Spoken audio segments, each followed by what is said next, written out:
आज से 2 साल पहले हम एआई की हेल्प से सिर्फ ईमेल से लिखवाते थे, या किसी को कोई मैसेज भेजना है तो उसको सही करवा लेते थे, या कोई ना कोई कंटेंट जनरेट करवा लेते थे।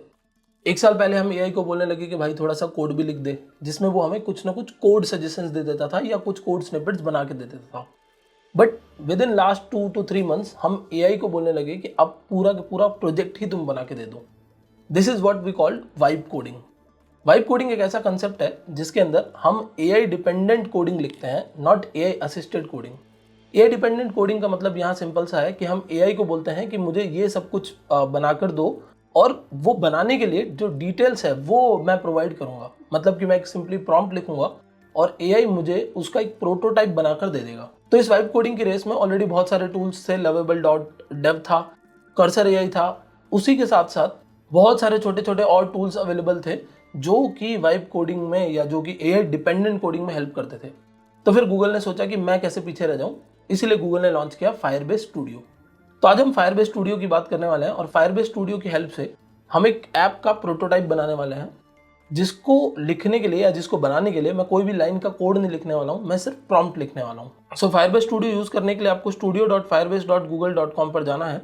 जिनको ये नहीं पता कि फायरबेस क्या है, तो फायरबेस गूगल की एक सर्विस है जो आपको बैकएंड बनाने में हेल्प करती है। तो जो लोग बहुत सालों से कोडिंग में हैं, उन लोगों ने कहीं ना कहीं फायरबेस को यूज किया होगा। जो बिल्कुल फ्रेशर इस वीडियो को देख रहे हैं, फायरबेस बेसिकली गूगल का एक टूल है जो आपको बैकएंड बनाने में हेल्प करेगा।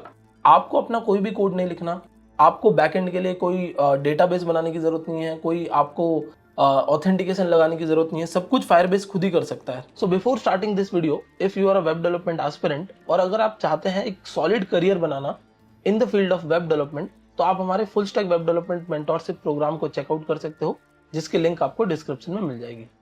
So let's start this video. तो मैं आपको एक बार फायरबेस की वेबसाइट पे या फायरबेस डेस्कटॉप पे भी लेके चला जाता हूँ। तो यहाँ से मैं अगर गो टू कंसोल करूंगा तो आपको यहाँ पर साइड में दिखेगा कि फायरबेस बहुत सारी सर्विसेज प्रोवाइड करता है। जैसे आप देखो, एक प्रोजेक्ट बना सकते हो आप, और अगर इसके अंदर मैं एक प्रोजेक्ट बनाऊं तो वो जो सारा प्रोजेक्ट का बैकएंड है वो फायरबेस मैनेज करता था। अब फायरबेस का ये जो स्टूडियो है, या इवेंचुअली गूगल का स्टूडियो है, तो फायरबेस स्टूडियो हमें क्या करता है, हमें किसी भी ऐप का प्रोटोटाइप बनाने में हेल्प करता है। सो मेरे पास बेसिकली एक ऐप का आइडिया है, और उस आइडिया को एग्जीक्यूट करने में या उस आइडिया को क्विकली एग्जीक्यूट करके देखने के लिए ये जो मेरा फायरबेस स्टूडियो है वो मुझे हेल्प करने वाला है। तो अभी हम इस स्टूडियो की हेल्प से एक ऐप बनाएंगे, और जो ऐप होगा वो मैं बनाऊंगा एक एक्सपेंस ट्रैकर। तो बेसिकली एक एक्सपेंस ट्रैकर का ये कोड आप देख सकते हो। ये कुछ बेसिक सजेशंस यहाँ पर आपको मिल रहे हैं। आप अपना खुद का भी एक डिटेल्ड प्रॉम्प्ट लिख सकते हो। ठीक है, तो मैं क्या कर रहा हूँ, मैं यहाँ पर एक एक्सपेंस ट्रैकर बना रहा हूँ। तो एक्सपेंस ट्रैकर जो है वो क्या करेगा, मेरे लिए मेरे एक्सपेंसेस को ट्रैक करेगा। मैं वहाँ पर अपनी एंट्रीज कर डालूंगा, और मैं अपने बजट्स प्लान करूंगा, और उसके अकॉर्डिंग वो चार्ट्स बनाकर देगा। तो a budgeting and expense tracking tool, जिसमें मुझे चार्ट्स मिल जाए, बजट्स मिल जाए, और एक क्लीन डैशबोर्ड मिले, जिससे मुझे आइडिया लग पाए कि एग्जैक्टली किस कैटेगरी में मेरा ज़्यादा बजट स्पेंड हो रहा है। ठीक है, तो ये एक प्रॉम्प्ट है। आप अपने अकॉर्डिंग कोई भी प्रॉम्प्ट डाल सकते हो। जैसे कि आप एक व्हाइट बोर्ड का प्रोटोटाइप बना सकते हो, आप कोई गेम का प्रोटोटाइप बना सकते हो, कुछ भी बिल्ड कर सकते हो। ठीक है, लेकिन ये जो ऐप मैं बना रहा हूं, ये ऐप के अंदर अभी हम लोग इसका वेब वर्जन बनाने वाले हैं। ठीक है, तो वेब ऐप मैं यहाँ लिख देता हूँ, ट्रैकिंग वेब ऐप। आप चाहो तो इस ऐप भी बना सकते हो, क्योंकि यहाँ पर नीचे बहुत सारे ऑप्शंस अवेलेबल है। इवन आप चाहो तो कोई आपकी एग्जिस्टिंग गिटहब रिपोजिटरी को भी इंपोर्ट कर सकते हो, और उसके ऊपर वाइब कोडिंग कर सकते हो। यानी बेसिकली एआई को बोल सकते हो कि इसके अंदर मुझे कुछ एनहांसमेंट करना है या चेंजेस करने हैं। सो यहाँ पर प्रोटोटाइप विद एआई पे क्लिक कर देता हूँ मैं। तो ये क्या करेगा, सबसे पहले मेरी पूरी रिक्वायरमेंट को समझेगा और मेरा एक प्रोजेक्ट बनाएगा। उस प्रोजेक्ट के अंदर ये एक ब्लूप्रिंट बना के रेडी करेगा। तो ये कुछ इस तरीके का एक ब्लूप्रिंट बना के रेडी करेगा, जिसमें ये आपको कुछ फीचर्स बता रहा है। आप इसमें चेंजेस भी कर सकते हो, जैसे कि आपको क्या क्या फीचर्स चाहिए। तो स्पेंडिंग कैटेगरीज चाहिए, चार्ट्स चाहिए, बजट गोल्स चाहिए, मुझे डैशबोर्ड चाहिए, और एआई बजट टूल चाहिए जो कि मुझे अपने बजट के कुछ इनसाइट्स दे सके। इवन आप और एआई को इसमें डीपली इंटीग्रेट कर सकते हो। और कलर्स आपको कैसे चाहिए, तो वो यहाँ पर इसने कुछ कलर्स दे दिए हैं, और लेआउट वगैरह के कुछ ऑप्शंस इसने खुद ही दे रखे हैं। प्रोटोटाइप दिस ऐप पे आप क्लिक कर सकते हो, या फिर आप अपने खुद के कुछ कलर्स देना चाहते हो तो वो दे सकते हो, जो कि आप यहाँ पर चेंज कर सकते हो। तो मैं यहाँ पर सिंपली एक ऑप्शन दे देता हूँ, this app needs to be. ठीक है, ये ऐप जो है वो क्या होना चाहिए, रिस्पॉन्सिव होना चाहिए। मैंने एक और फीडबैक दिया है इसको तो अब ये क्या करेगा, मेरे लिए एक रिस्पॉन्सिव ऐप बना कर देगा और प्रोटोटाइप दिस ऐप पे क्लिक कर देता है। सो बेसिकली यही वाइब कोडिंग है। आप कुछ नहीं करते हो, आप सिंपली एक कमांड देते हो और उस कमांड से अभी आप देखो ये काफ़ी सारी फाइल्स यहाँ पर अपने आप बनाता जाएगा। यहाँ भी कुछ फाइल्स ये बना रहा है जिसमें ये Tailwind CSS भी इंस्टॉल करेगा, रिएक्ट को भी इंस्टॉल कर रहा है, TSX यानी टाइप स्क्रिप्ट की हेल्प से ये आपका ये एप्लीकेशन बना रहा है। तो विद इन सम मिनट्स ये एप्लीकेशन बन के रेडी हो जाएगा और इसका यहाँ आउटपुट भी आ जाएगा। ओके, सो ये आप देख सकते हो कुछ इस तरीके से इसने एक डैशबोर्ड बना के रेडी किया है जिसमें टोटल एक्सपेंसेस दिखा रहा है, बजट गोल्स दिखा रहा है, रिमेनिंग बजट दिखा रहा है और आपकी कुछ कैटेगरी वाइज यहाँ पर जो जो आपने शॉपिंग्स की है वो दिखा रहा है, आपका स्पेंड डिस्ट्रीब्यूशन दिखा रहा है।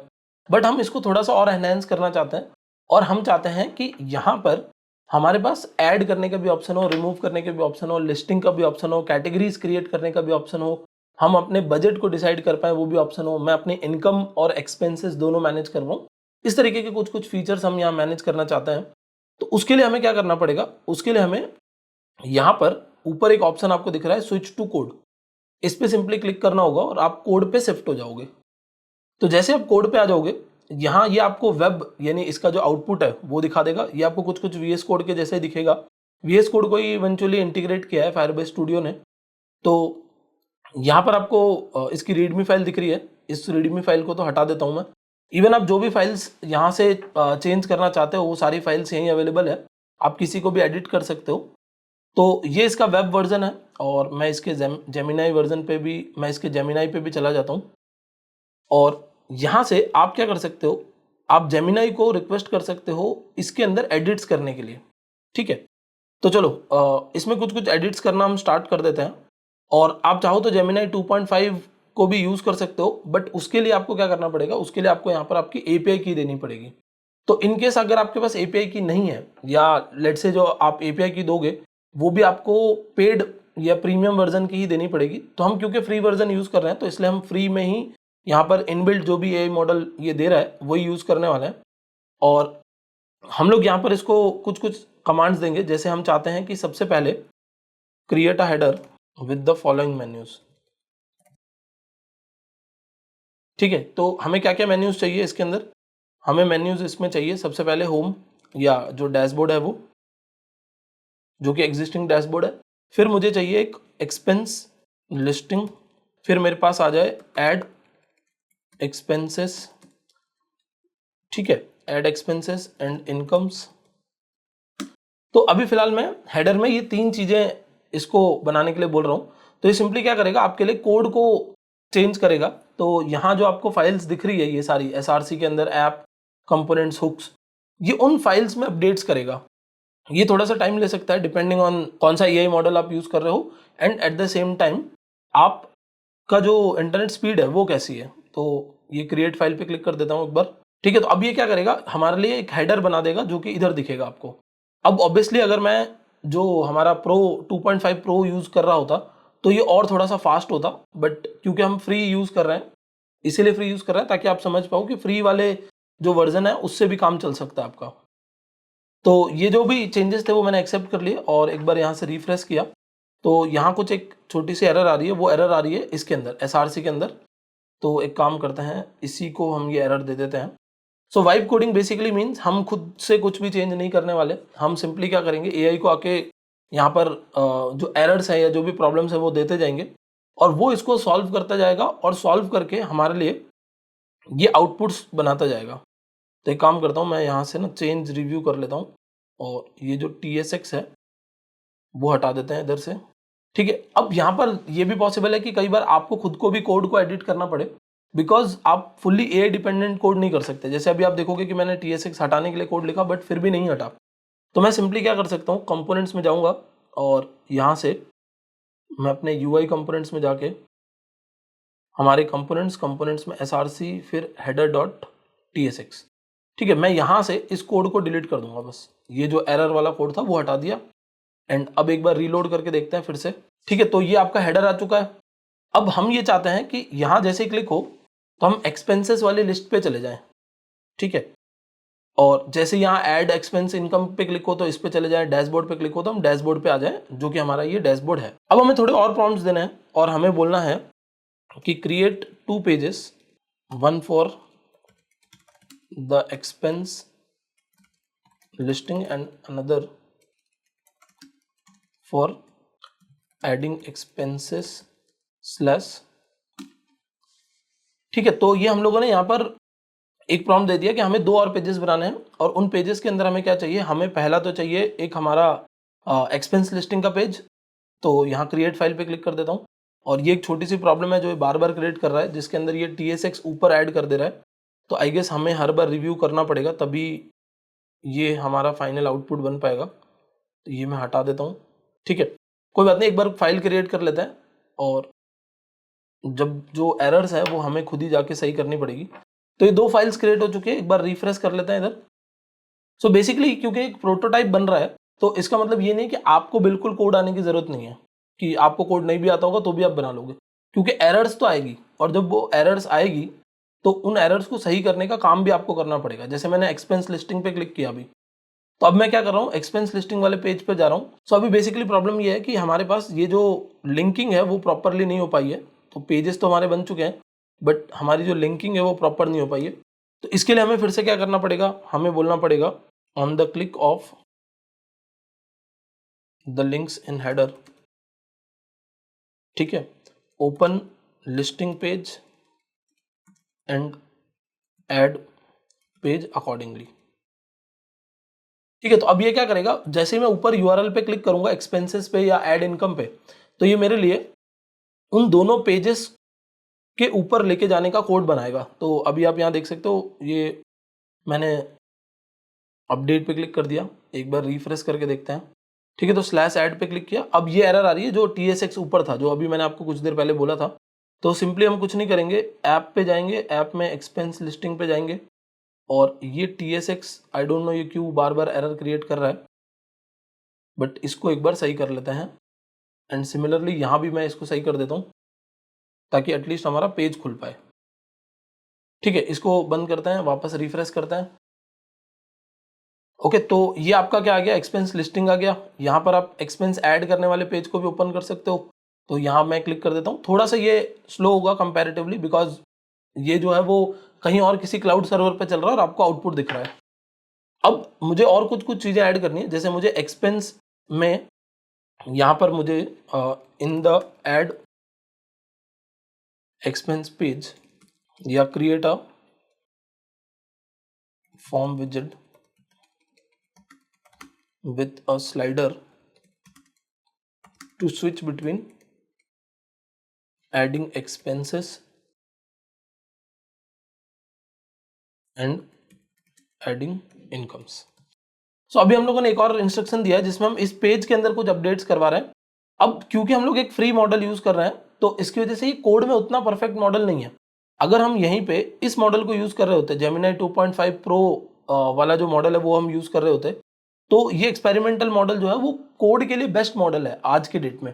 तो इस वजह से फिर हमें और अच्छे आउटपुट्स दिख पाते हैं। इवन दो जब हमें ये एक्चुअली करना होगा तब तो हम इसको कर ही सकते हैं, या जब हमें इसको रियल लाइफ में यूज करना होगा तब तो हम एक प्रीमियम एक्सेस लेके तब हम 2.5 पे जा सकते हैं। अभी क्योंकि हम फ्री समझ रहे हैं तो बस इस पर्पज से मैं आपको ये करके दिखा रहा हूँ। ठीक है, तो जैसे हमने अभी एक पेज क्रिएट किया, यहाँ पर एक एरर आ रही है ऐड एक्सपेंसेस वाले में, तो इसको कॉपी करते हैं और इसको बोलते हैं कि ये एरर को ये सॉल्व करके दे। ठीक है, तो ये कॉपी कर लिया मैंने। ओके, सो अब क्या होगा, ये इस एरर को सॉल्व करेगा, सॉल्व करके आपकी फाइल को वापस अपडेट करेगा। So this is basically vibe coding, जिसमें हम क्या करते हैं, हम लोग सिर्फ प्रॉम्प्ट्स डालते जाएंगे और उसकी हेल्प से ये हमें एक आउटपुट बनाकर देता जाएगा। तो जैसे इसने करेक्ट कर दिया, एक बार रिफ्रेश कर लेते हैं फिर से। ओके, तो इस एरर को एक बार हम खुद से मैन्युअली सॉल्व करते हैं। तो ये एक्सपेंसेस पेज डॉट TSX में यहाँ चले जाते हैं और इस इंपोर्ट को मैंने सही कर दिया है। अब क्योंकि Next.js से बना हुआ एक ऐप है, तो यहाँ पर मुझे यूज क्लाइंट लिखना पड़ेगा, तब ये हमारा चल पाएगा। ठीक है, एंड एक बार इसको सेव करते हैं, अगेन रीरन करके देखते हैं। बेसिकली कुछ कोडिंग कॉन्सेप्ट्स आपको ऑलरेडी आने चाहिए, वरना आप उसको उतना अच्छे से मैनेज नहीं कर पाओगे। अब हम एक काम करते हैं, हम इसको बोलते हैं the entire UI looks too old, update the entire UI with modern UI concepts। ठीक है, तो अब हम क्या कर रहे हैं, इसकी UI अपडेट कर रहे हैं। तो कुछ इस तरीके से ये आपको प्रोटोटाइप्स बना बना के दे सकता है। प्रोटोटाइप्स का बेसिकली मतलब ये है कि जो आपके माइंड में आइडिया है उसका आप यहाँ पर प्रॉम्प्ट डालो और उस प्रॉम्प्ट के अकॉर्डिंग ये क्या करेगा, आपके लिए कोड लिख कर दे देगा। तो जैसे अभी मैं यहाँ पर कुछ चेंजेस करवा रहा हूँ, इसने एक फाइल चेंज की, अभी हेडर में चेंज करेगा और जितने भी फाइल्स मैंने बना रखी है उन सब में चेंज करेगा, ताकि इस यूआई को थोड़ा सा अपग्रेड कर पाए और कुछ देर में ये पूरी यूआई अपग्रेड हो जाएगी।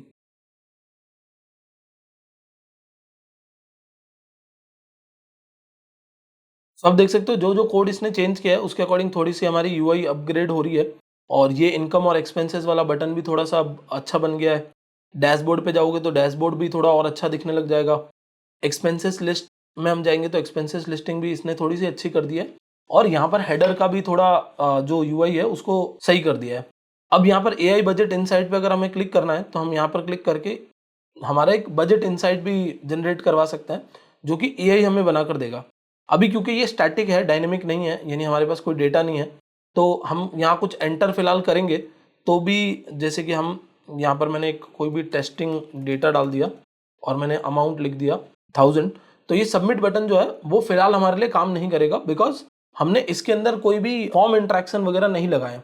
बट विथ टाइम जैसे जैसे मैं आगे बढ़ते हुए जाऊंगा मैं इसमें फॉर्म इंट्रैक्शन लगा सकता हूँ और फॉर्म इंट्रैक्शन लगा के इसको और थोड़ा सा एनहेंस कर सकता हूँ।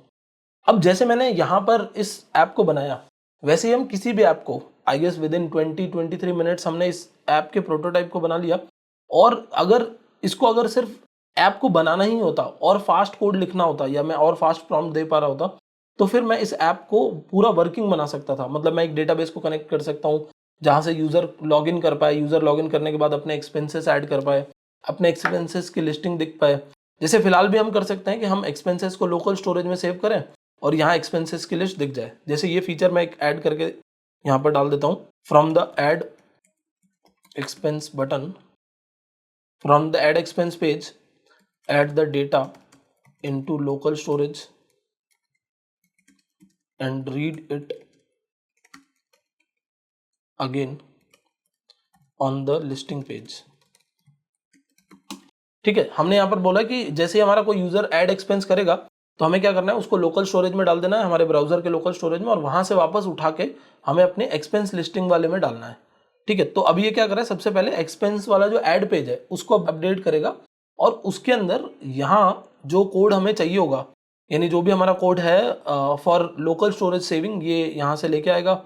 एंड अब जब हम यहाँ से कुछ ऐड करेंगे तो वो हमें एक्सपेंस लिस्ट पे रिफ्लेक्ट होना चाहिए। इनकेस नहीं रिफ्लेक्ट होता तो हम फिर से प्रॉम्प्ट दे सकते हैं और इसको सही कर सकते हैं। तो अगेन एक बार कुछ कोड अपडेट करने के लिए बोल रहा है, ये अपडेट कर देते हैं। ठीक है, लेट्स रिफ्रेश एंड ट्राई करके देखते हैं कि ये काम कर रहा है कि नहीं कर रहा है। ठीक है, ये एक छोटी सी कुछ एरर आ रही है, ये क्या है, parsing ECMA code unexpected div. ठीक है, ये पूरा पूरा कोड इसको कॉपी करके दे देते हैं, ये पूरी एरर कॉपी करके डाल देते हैं, ये अगेन इसको सॉल्व कर देगा खुद से। अब अगर आप एक छोटा सा प्रोटोटाइप बना रहे हो तब तो ये ठीक है, बट अगर आप एक बड़ा एप्लीकेशन बना रहे हो तब आप इतना ज़्यादा इसको यूज़ नहीं कर सकते, बिकॉज बेसिक कोड आप इससे लिखवा सकते हो, लेकिन लॉन्ग टर्म में आप बहुत ज़्यादा यूज़ करना पसंद नहीं करोगे, क्योंकि बहुत सारे छोटे छोटे ऐसे एरर्स आएंगे जो शायद आप जनरेट नहीं करते। तो मेरे केस में अगर मुझे इसको यूज़ करना होगा तो मैं क्या करूँगा, ऐसा कोड जो कि बहुत ईजी है, जिसको बहुत ईजिली चेंज किया जा सकता है या जिसको मैं बहुत क्विक बना सकता हूँ खुद से, मैं उस कोड को बस इससे इंप्लीमेंट करता, रेस्ट सारी चीज़ें मैं खुद से बनाता। जैसे अभी भी अगेन ये एक्सपेंस लिस्टिंग में page.jsx के अंदर एरर आ रही है, तो एक काम करते हैं, एक्सपेंस लिस्टिंग में page.jsx पे चलते हैं और एरर आ रही है लाइन नंबर 15 पे। सो बेसिकली ये एरर है इस डिव की, और इस डिव की ये एरर क्यों आ रही है, बिकॉज इसकी कोई क्लोजिंग नहीं है। ठीक है, जबकि यहाँ पर क्लोजिंग है, तो ये एरर आई गेस इसके अंदर कहीं पे आ रही होगी। इसको एक बार साइड कर लेते हैं। ठीक है, तो मैं यहाँ पर एक डिव लगा देता हूँ और इसको क्लोज करके देखते हैं कि ये अगेन क्लोज हो रहा है कि नहीं। तो ये तो क्लोज हो गया। Now the error is here because ये डिव एक्स्ट्रा है या तो।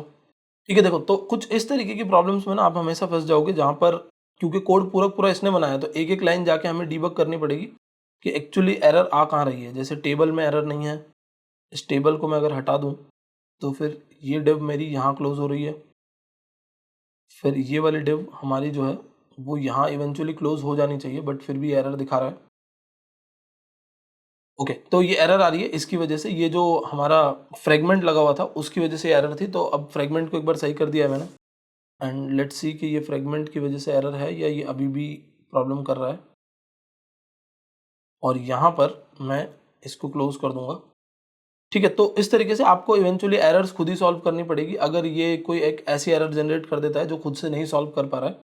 और अब एक बार सेव करके रिफ्रेश करके देखते हैं, अभी भी अगेन कोई एरर तो ये दिखा रहा है। ठीक है, एक बार वापस से रिफ्रेश करके देखते हैं, इससे हमें आइडिया लग जाएगा कि ये एरर हट गई या अभी भी आ रही है। ठीक है, तो कुछ इस तरीके से मेरे ख्याल से ये एरर हट चुकी है। लेट्स डू अ टेस्टिंग, और मैंने 200 रुपीज़ डाला, सबमिट पे क्लिक किया। एक्सपेंस लिस्टिंग में देखते हैं तो नो एक्सपेंसेस येट दिखा रहा है, इसका मतलब लोकल स्टोरेज आई गेस काम नहीं कर रहा है। टेस्टिंग द डेटा, यहाँ पर हमने 2000 डाला। ठीक है, मैं रीडायरेक्ट तो हो गया बट लोकल स्टोरेज में सेव नहीं हो रहा है। The add page is not saving the data into local storage. ठीक है, तो एड पेज लोकल स्टोरेज में डेटा सेव नहीं कर पा रहा, तो आपने अगेन उसका एक प्रॉम्प्ट दिया। अब ये क्या करेगा, उस प्रॉम्प्ट को या उस एरर को रिजॉल्व करेगा, जहां भी कोड लेवल पे एरर होगी वहां जाके रिजॉल्व करेगा। Let's check again testing. ठीक है, तो अभी ये काम नहीं कर रहा है, मल्टीपल प्रॉम्प्ट्स के बाद में इवेंचुअली ये काम करने लग जाएगा। सो बेसिकली इस वीडियो का जो पर्पस है वो बस यही है कि ये आप समझ पाओ कि किस तरीके से आप अपने आइडियाज की प्रोटोटाइपिंग कर सकते हो। जब मैं इसको और बहुत सारे प्रॉम्प्ट्स दूंगा और इसमें मैं बहुत और चीजें डालते जाऊंगा, मैं अपनी प्रॉब्लम समझाते जाऊंगा, तो ये क्या करेगा, उसको इवेंचुअली सही करते जाएगा। और जब ये सही हो जाएगा तो उसके बाद जो फाइनल मेरा प्रोटोटाइप होगा वो रेडी हो जाएगा। बट अगेन, अगर आपको बिल्कुल कोडिंग नहीं आती है तो ये आपके काम का नहीं है, बिकॉज अगर आप बिल्कुल जीरो से कोडिंग स्टार्ट कर रहे हो या सीखना शुरू कर रहे हो, तब तो आपको सब कुछ खुद ही बनाना चाहिए। तब आप ज्यादा से ज्यादा 4-6 महीने की कोडिंग सीखने के बाद एआई असिस्टेड प्रोग्रामिंग में जा सकते हो, बट एआई डिपेंडेंट नहीं जा सकते, बिकॉज जैसे अभी आपने देखा एरर्स आपको खुद ही सॉल्व करनी पड़ेगी। सो ये वाइब कोडिंग का एक छोटा सा एग्जांपल है। ऐसे बहुत सारे वाइब कोडिंग टूल्स अवेलेबल है, आप जाके उनको चेकआउट कर सकते हो और उसकी हेल्प से आप अपने प्रोटोटाइप्स बना सकते हो। सो बेसिकली ये वीडियो आपको ये समझाने के लिए था कि इस तरीके के बहुत सारे टूल्स अवेलेबल है जिनकी हेल्प से आप अपने आइडिया को प्रोटोटाइप में कन्वर्ट कर सकते हो और फिर उसके ऊपर वर्किंग स्टार्ट कर सकते हो। इवेंचुअली कोड ही लिखना पड़ेगा, बिल्कुल कोडर्स या बिल्कुल डेवलपर्स रिप्लेस नहीं हो सकते, बिकॉज बहुत सारी एरर्स आती रहेगी और उनको सॉल्व एक डेवलपर ही कर सकता है। That's it for this video, thank you so much for watching.